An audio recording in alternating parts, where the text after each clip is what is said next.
This video will just provide a little bit of support for Wednesday's classwork. Naming based on degree and number of terms. You have everything in your notes, and the answer key is given in the next page. I think most of these are already arranged in standard form, with the exception of number 20, and you would just need to put the cubed term first. But I think all of the others are arranged in standard form. Just to give you a little bit more practice with naming, number 19 needs to be rearranged as well.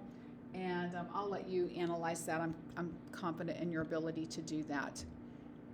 Here, adding and subtracting, a little bit of practice with combining like terms. Let me set up number 8 and number 16 for you.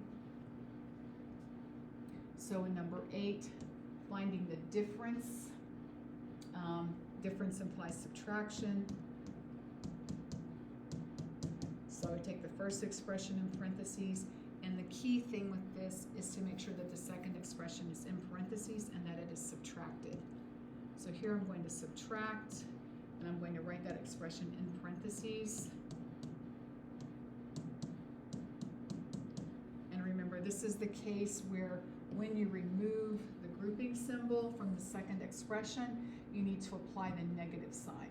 So here you're going to remove this grouping symbol and apply the negative sign, so that without the grouping symbol, each term takes the opposite sign. And I will let you all handle that on your own. And number 16, the wording in number 16 is a little bit strange. So in number 16, they're asking you to subtract the first expression from the second expression. So the way that I would set this up, I would copy that first expression,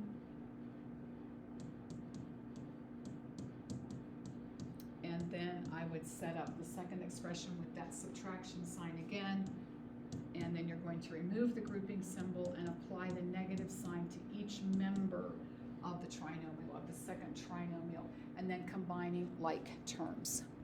And then the next problem set is practicing with the binomial multiplication, and here it's kind of easy to see when they're all mapped out like this.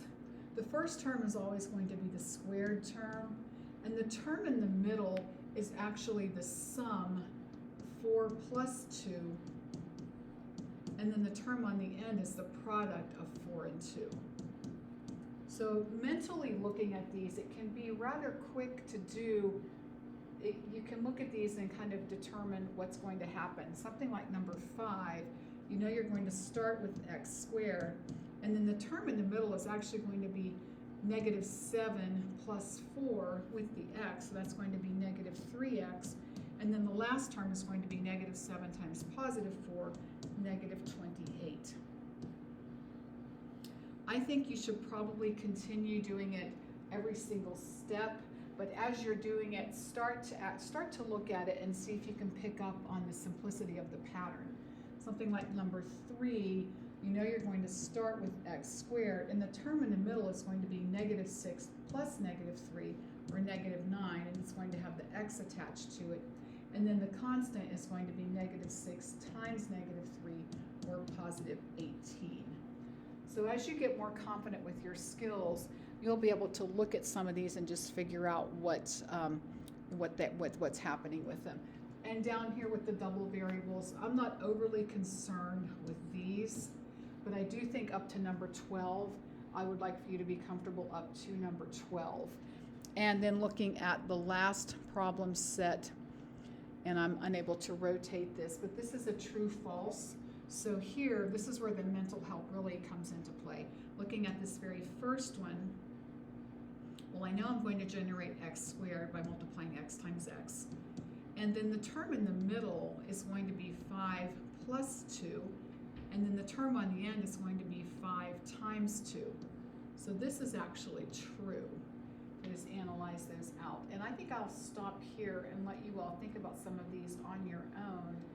When the number in front of the variable is not a 1, then it requires a little bit more thinking, and I think you should just multiply all of these out. But when the number in front of the variable is 1, if you can mentally see what's happening, that would be a fast way to get through some of these.